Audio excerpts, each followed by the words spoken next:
Everybody says, just buy a Lexus. But once everyone knows the secret, prices go up, clean examples get harder to find, and the value starts fading. Meanwhile, there are premium cars nobody talks about that can still run past 200,000 miles without draining your wallet. Today, we are looking at 5 overlooked luxury cars with real long-term durability and way better used market value than most buyers expect. Here's where the used market gets funny. Guys will trip over each other chasing a Lexus, an Escalade, or the latest overcomplicated status barge, while this big Infiniti just sits there like a steakhouse nobody talks about because the sign out front is not trendy enough. And that is exactly why the QX80 deserves a spot here. In the 2016 through 2018 window, you are getting a body-on-frame luxury SUV with a 5.6-liter V8, 400 horsepower, 413 pound-feet of torque, and a traditional 7-speed automatic.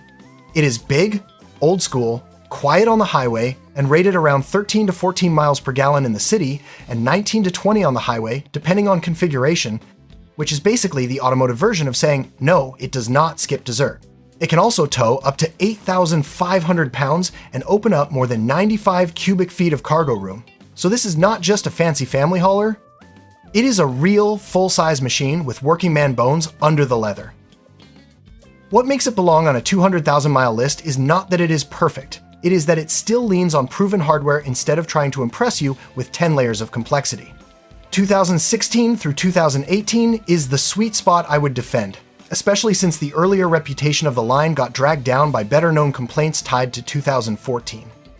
When shopping, pay attention to suspension behavior, uneven ride height after sitting, front-end clunks, brake vibration, and whether the truck has real maintenance records instead of a salesman giving you the old elderly doctor owned it speech with no paperwork.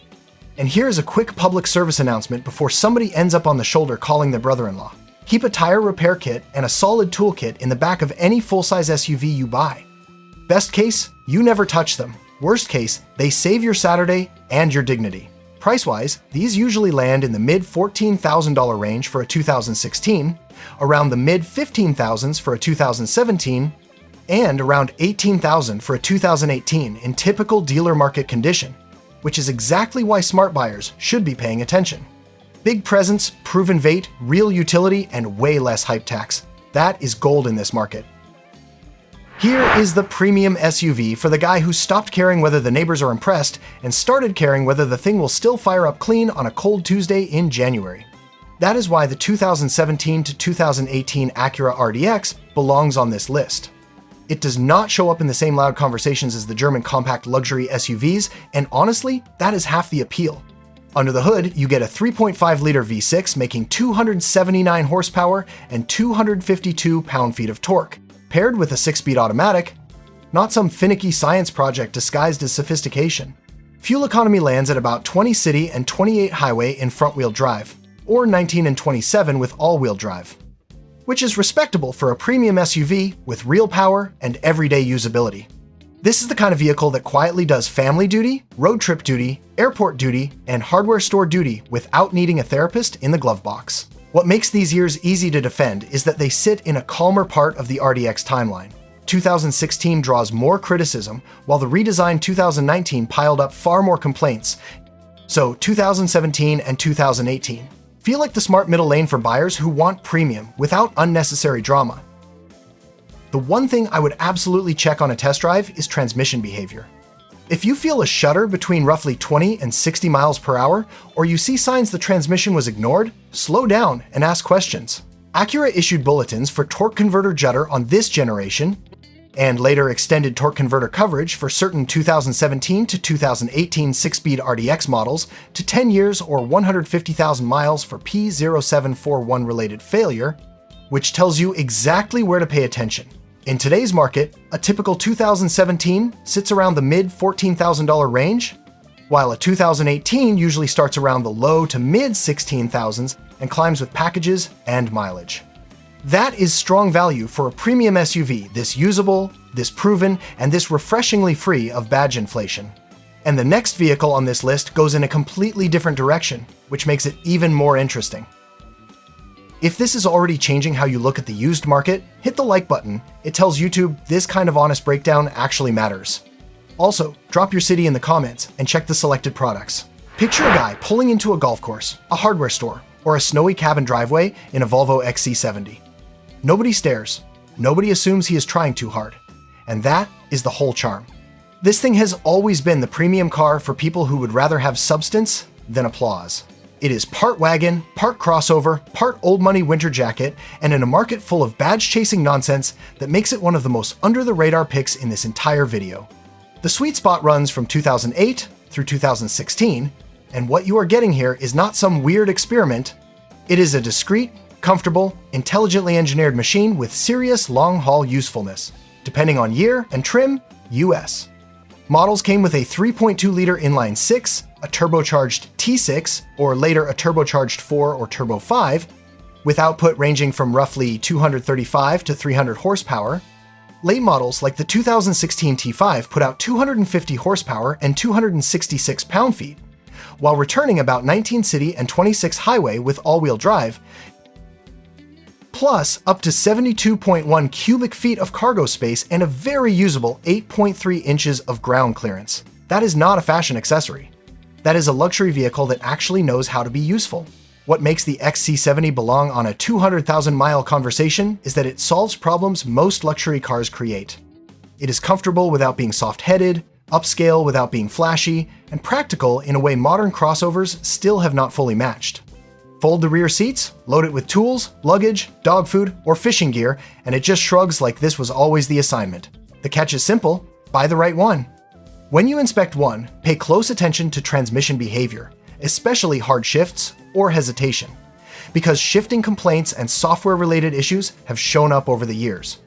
Also, check suspension wear, electronics, climate control functions, and look for evidence of actual maintenance instead of the usual used car poetry about meticulous ownership. In today's market, a 2012 XC70 commonly lands around the $6,000 to $8,000 zone, while a 2016 often lives around $13,000 in book value and roughly $12,000 to $17,000 on dealer lots depending on mileage and trim. That is strong value for something this comfortable, this different, and this quietly durable. It is the kind of car smart buyers discover after they get tired of buying what everybody else told them to buy. And the next one on this list goes from quiet sophistication to something much smaller, which is exactly why it catches people off guard.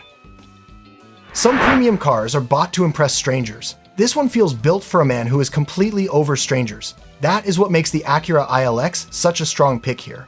It is not flashy, it is not trying to be a miniature German headache, and it does not demand you join some online owner support group just to survive maintenance. In the 2018 through 2020 range, the ILX is basically a rational compact sedan wearing a sport coat.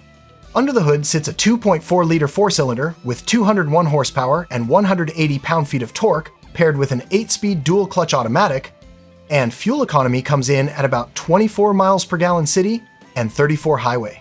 So you get a premium badge, sharp enough looks, and real everyday efficiency without sacrificing the kind of mechanical simplicity that helps a car age well. What makes it absolute gold is how little drama it brings to the table. This is the kind of car you buy when you want leather, a quiet commute, decent punch when you merge, and the comforting feeling that your ownership experience will probably be more boring than your golf stories.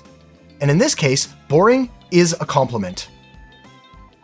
These years also sit in a cleaner part of the ILX timeline, away from the shakier early stretch, which makes them easier to defend as real long-haul buys instead of wishful thinking. For the right buyer, this thing makes a lot more sense than a used European compact luxury sedan that costs the same upfront and then starts billing you like a divorce lawyer. Now, there are still 2 smart checks before you hand over money. First, confirm recall work has been completed. Because Acura recalled certain 2016 through 2020 ILX models over a brake master cylinder issue that can reduce braking, and certain 2016 through 2019 cars also had a driveshaft-related recall. Second, pay attention to brake feel, front-end noises, and any odd drivetrain behavior on the test drive. If it feels sloppy, skip it. A good ILX should feel tight, straightforward, and honest. In today's market, a typical 2018 starts around the mid-$13,000 range. A 2019 sits around the mid-15,000s to about 19,000 depending on trim, and a 2020 usually lands from the high 17,000s into the low 20,000s. For a premium sedan that can quietly pile on miles without acting expensive every month, that is a serious value play. And the last vehicle on this list goes right back to big, old-school American presence. There's something deeply satisfying about a big old Lincoln that still looks like it should be parked outside a steakhouse, a lake house, or a bank where the manager still knows your name. That is the exact appeal of the 2010 to 2011 Navigator. It is not here because it is flawless. It is here because it gives you a tremendous amount of vehicle, a tremendous amount of comfort, and a much more honest mechanical personality than a lot of newer luxury SUVs that act sophisticated right up until the repair bill arrives. Under the hood, you get the 5.4-liter V8 with 310 horsepower and 365 pound-feet of torque, backed by a 6-speed automatic. Fuel economy lands around 13 city and 18 highway in four-wheel drive form, or about 14 and 20 in rear-wheel drive, which is a polite way of saying this thing drinks fuel like it still remembers the housing boom. But it can also tow roughly 8,700 to 9,000 pounds when properly equipped, seat up to 8, and carry over 103 cubic feet of cargo in standard form, which makes it a real luxury truck, not just a leather-lined image piece. Why does it belong on this list? Because for the right buyer, this is old money used car logic. You are getting size, road presence, and genuine long trip comfort without paying the hype tax attached to newer badge darlings. This is for the guy who wants one vehicle to handle grandchildren, highway miles, a trailer, and a Costco run that somehow turns into a civil engineering project. The inspection advice matters though. If the rear sits low after the truck has been parked overnight, or the ride height looks uneven, pay attention, because rear air suspension failures and leaks are known trouble spots on Navigators. I would also listen for a rough idle, ask when the plugs and coils were last serviced, and make sure the power accessories actually work, because a neglected full-size luxury SUV can turn into an expensive apology. In today's market, a 2010 typically books around $7,000 and a 2011 around $8,000, while actual asking prices often stretch from the high sixes into the low teens depending on mileage and condition. That is exactly why this one works in a video like this. It is forgotten, comfortable, unapologetically big, and still makes a lot of sense if you buy it like a grown man instead of a badge tourist. So no, Lexus is not the whole story. These are the premium cars smart buyers find after they stop following the crowd and start following the hardware. If you want luxury that can actually go the distance, this is where the real value still lives. If you enjoyed this one, hit like, subscribe, and tell me down in the comments which one you would trust to cross 200,000 miles first. And if you like this kind of no-nonsense used car content, there is a lot more waiting for you on the channel.